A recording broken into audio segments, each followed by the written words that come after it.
Welcome to 2022, Francois. Welcome to Pretoria. I mean, it's the end of January and you're the, yeah, okay, let's URC rugby this weekend. Yes, two local matches. The first was the also known as the URC Derby, where the Lions hosted the Bulls at Ellis Park, or Emirates Airline Park. And as predicted, it started off as a close game. Lions actually dominated in the scrums, as predicted, in the front as well as the forward play till about 15 minutes. And then the Bulls started to dominate the breakdowns, which was interestingly enough mentioned to Jake last weekend when they lost against Stormers, at the fact that they're not dominating in the breakdowns. Obviously they did their homework during the week, because that changed the whole game for me. Bulls started to dominate the breakdowns, started to get penalties, started to get possession, more and territory, and eventually they had the Lions pinned in the quarter and half and managed to score points from scoring opportunities, building up a healthy lead, which the Lions in the second half managed to. There was a glimmer of hope at one stage where they started to get back into the game, but it was unfortunately short-lived. Rain also came down, which made the ball handling a bit difficult, both sides. But it was going to be a Bulls win from the beginning, and yeah, well done to the Bulls. And 3 tries of the Bulls disallowed and 1 of the Lions disallowed. Exactly. So the score margin could have been greater. But quite interesting, in the post-match, Kriel said the guy's head was not in the game, they were not committed and everything. Strange for a captain to admit that?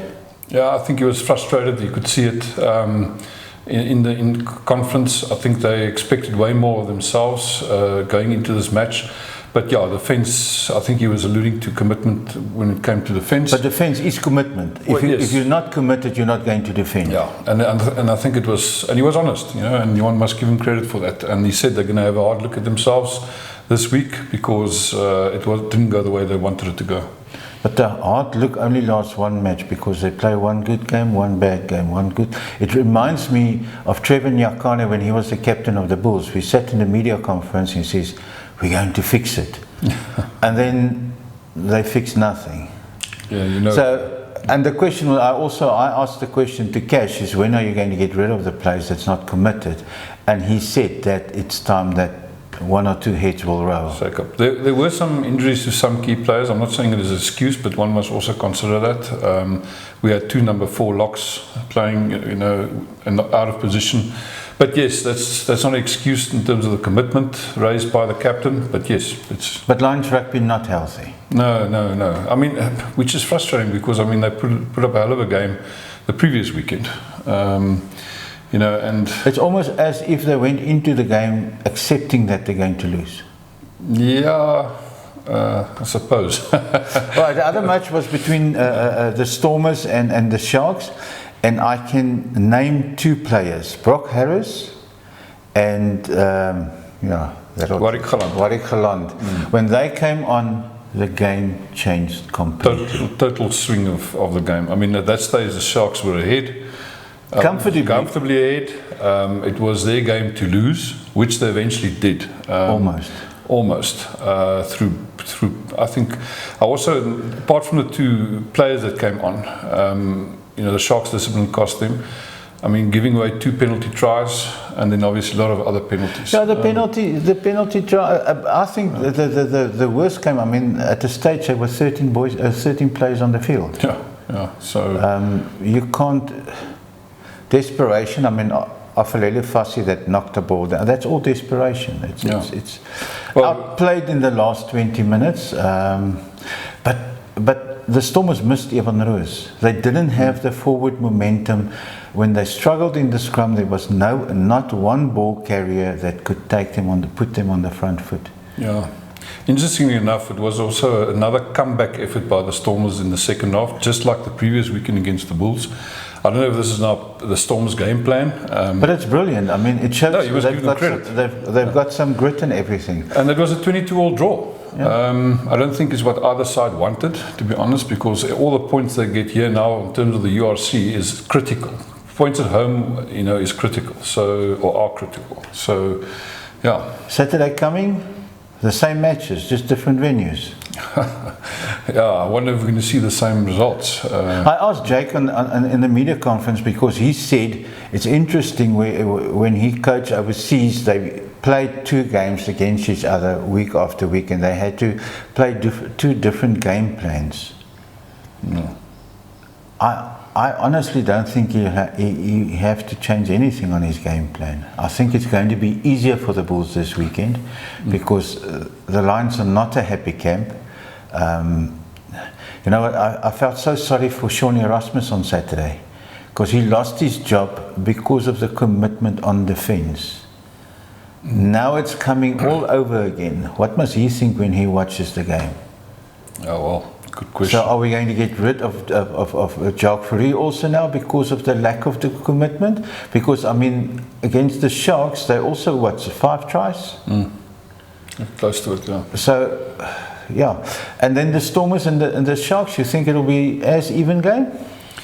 Yeah, it's difficult to say. I think the Sharks are going to be wanting to really step up after the past 2 losses. So yes, I expect a close match, but let's see. Let's see what the teams. The Stormers. Which teams they announce in the week? I think player management is going to be critical going ahead. Yeah, especially also because quite interesting. On Wednesday, there's Currie Cup games, 3 Currie Cup games. Correct. And what game is being played? Also, Sharks against Western Province on Wednesday. So that'll be quite interesting to see what's happening or what players they're going to pick there. And then the big match, according to me, is Griquas against the Pumas. Yes. And I think it's something to really look forward to. You know, I think both teams never disappoint.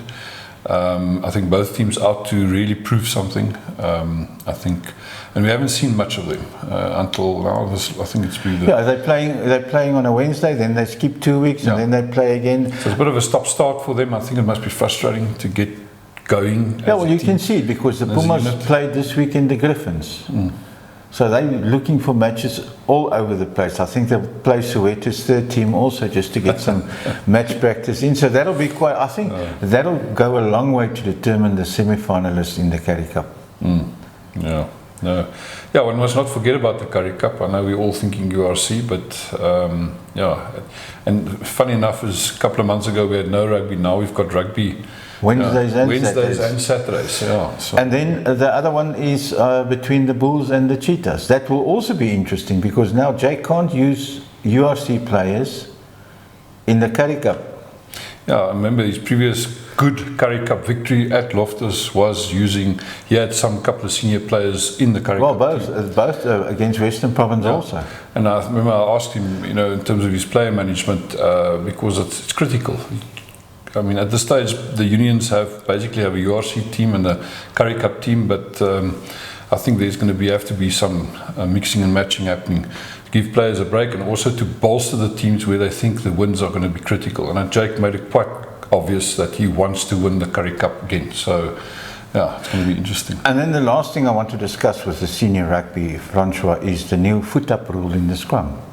Very interesting, you know, going back to the old days of hooking, where the hooker has to put his foot forward when binding when the scrums bind, and no more putting the ball in under the locks. That they didn't say. They just said the 1 foot, the hook foot, must be extended by both teams. So, in order to put less pressure on the necks of the hookers and everything. But what's interesting to me, Francois, is the past 7-8 years that there was no hooking in the scrums.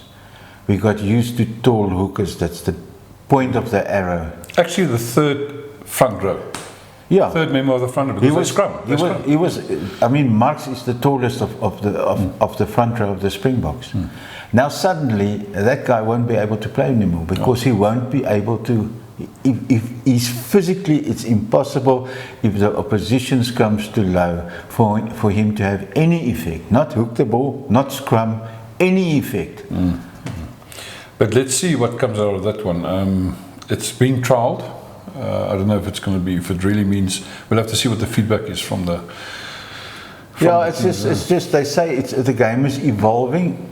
according to me, it's like what's it, Dr. Tim Noakes diets. First this year, apricots and potatoes is in, and then he goes to salads, and then he goes. It just goes in a full fat. Yeah, scalp chops. So I don't know if the game evolved. I think it's stupid. Decide what we want to do and then play according to those rules. Well, you know, it's difficult because, as you say, you're going to have to go back to short hookers. It's going to throw out, like you say, the option of taller hookers. You're going to lose the third scrummager in the front row, which is going to affect scrum power overall. It's going to put more pressure on your loose and tight heads. I don't know. Let me just make a decision and then keep to it. Yeah. So because now all the unions, we saw on Saturday also the hookers of the Lions, the Bulls and Ticks was all tall guys, and now suddenly we must go back. They're too tall. Yeah. So the short hookers nowadays are few and far between. You've got Skara and Tubeni. That's the only one that's shorter than the rest, in my opinion. But yeah, one of those things. They won't stop surprising us. Yeah. But that's it, Francois. Exciting Saturday. Yes. And I think exciting rugby on Wednesday and Saturday again. Definitely looking forward to it. Looking forward to the year. I think with the senior rugby going ahead, as well as the schoolboy rugby, the schools are all kicking off, have set their full rugby program. It's been profiled and detailed during December on ruggers.co.za, all the schools and the matches. If you want to go and have a look, it's there. Yeah, and very excited. We'll discuss it right now because that's the most important part. Here we go. Great stuff. Always. Enjoy. Cheers.